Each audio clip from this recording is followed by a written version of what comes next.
A convivência deles foi praticamente diária durante 5 anos e eles tinham um encontro marcado, inclusive, para o mês que vem. O empresário que confessou o assassinato foi ouvido durante a manhã e também à tarde de hoje pela polícia paranaense. Acompanhe comigo as novidades do caso. Estas fotos mostram a amizade que começou nos gramados ainda na infância. A gente está perplexo, a gente não acredita de como uma pessoa como o Daniel morreu dessa forma. Daniel Godinho se lembra bem da primeira vez que viu Daniel jogar. Segundo ele, o Xará tinha um talento natural. Daniel, eu conheci ele quando eu tinha por volta de 11 anos, quando a gente foi fazendo um jogo entre Cruzeiro e o time dele lá de Conselheiro Lafayette. Ele praticamente acabou com o jogo e foi chamado para jogar para a gente no Cruzeiro no ano dos meninos, né? O ano de 94. Era um time muito bom e em pouco tempo ele já virou titular, já começou a conversar muito com a gente. A gente tinha treino de segunda a quinta, sexta era descanso e sábado, domingo tinha um jogo. Então foi uma convivência muito constante, né? Durante 5 anos. Daniel Godinho teve até que mudar de posição no campo diante da habilidade do amigo. Quando o Daniel veio, eu jogava no meio. Meu pai me chamou para conversar e falou: Daniel, meio de campo dá para você mais não. Como você vai concorrer com o outro Daniel? Ele realmente é diferenciado, craque de bola, então eu não pensei 2 vezes. Recuei um pouquinho, fui jogar de volante. Boa escolha, né? Fiz uma boa escolha. Apesar de eu não ter continuado no futebol, pelo menos deu para jogar bastante tempo ainda ali de volante, mas no meio de campo com o Daniel ali, não tinha outro. Era ele mesmo de camisa 10 e quando ele colocou a camisa 10 ele não tirou mais. Daniel Correa era considerado um menino pacato, de pouca conversa. O Daniel sempre foi muito caseiro, família. Dia a dia ele já não era aquela pessoa que conversava muito, ele era mais de gestuais. Ele falava simplesmente o básico, cumprimentava, despedia. Dentro de campo mesmo, nunca foi aquela personalidade de conversar muito, chamar atenção. Nunca vi o Daniel propriamente em jogo, quando tinha discussões, brigas, nunca estava no meio. Então, sempre foi uma pessoa muito quieta, muito calada, pacata. E assim, finais de semana que não tinha jogo, ele ia para a cidade dele, Conselheiro Lafayette, ficar com a mãe. A convivência, que era praticamente diária, começou a diminuir quando Daniel Correa foi jogar em outros times.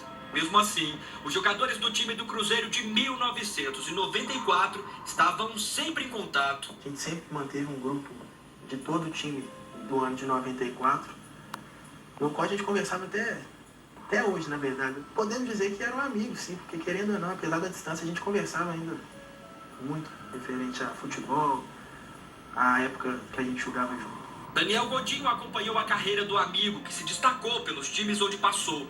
Daniel Correa tinha até um apelido entre os colegas. Era o Dani Messi. Ele sempre foi craque, desde pequeno. Desde que ele chegou no Cruzeiro, ele pegou a 10 e foi assim até o Júnior. Ele jogou com a 10 no Cruzeiro.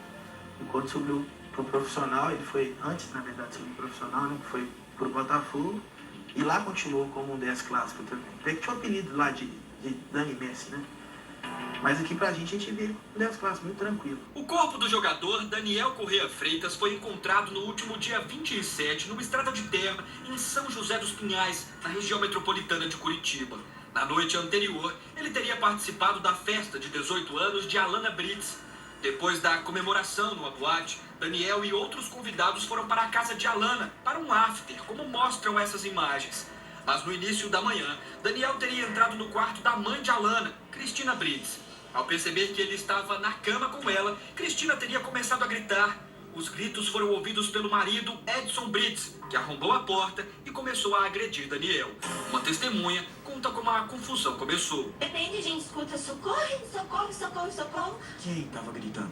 Homem, mulher, tudo junto, porque o povo já tinha visto e daí tava um socorro, socorro e a gente descendo e tava lá batendo no menino e foi isso. Quem é que estava batendo, Daniel? Tava batendo no Daniel, no caso, o agressor mesmo que assassinou o Edson e mais 3 pessoas. 3 homens? Isso. Todo mundo que tava na casa ficou em choque. Tipo, a gente ficou sem reação, a gente não sabia o que fazer naquele momento, entendeu? Depois disso, Edson Brits teria aberto o porta-malas do carro e colocado Daniel sem roupas dentro do veículo. O empresário seguiu então para a estrada de terra onde o corpo do jogador foi deixado. Depois de ouvir uma testemunha que esteve com Daniel na boate, a polícia chegou até a família Brits. Edson, Cristina e Alana estão presos preventivamente. A acusação de estupro assustou o amigo de infância. A gente não acredita nessas mentiras que estão contando de quem ele é. Já ouvi falar que ele é estuprador, já ouvi falar que ele tem má índole, já ouvi falar que ele é uma má pessoa. E isso é mentira. Isso, para quem conviveu com ele, familiares, amigos, a gente que jogou bola com ele, sabe que isso é totalmente mentira. O delegado responsável pelo caso descartou que Cristina tenha sofrido estupro e disse que ela, a filha Alana e o marido Edson serão indiciados. Eu vou imputar para eles o crime de homicídio qualificado. É homicídio qualificado, eles deverão responder por isso perante um tribunal do júri, perante um plenário. Nós estamos preparando um inquérito policial para que seja depois utilizado em plenário do júri. Todos eles? Todos eles, todos que participaram até agora, só sairão da delegacia se saírem através da justiça. Tudo muito vago, né? São várias histórias, não tem como a gente confirmar. E o triste disso é que eu acho que as únicas pessoas que sabem não vão contar, e o Daniel não está aqui mais para contar também a verdade. Então, a verdade vai ficar muito, mesmo que haja justiça, como estão falando, que vai haver, mesmo que não haja, a verdade eu acho que nunca vai ser realmente dita. O empresário Edson Brits Júnior deve ser novamente interrogado depois dos 3 rapazes que, segundo as investigações, teriam ajudado nas agressões e morte de Daniel. O amigo relembra que Daniel sempre foi uma pessoa humilde desde a infância. Nem de chuteira, cara, nunca precisou de comprar chuteira para aparecer para ninguém, carro principalmente também não. Pelo contrário mesmo, de verdade, foi uma pessoa muito humilde mesmo.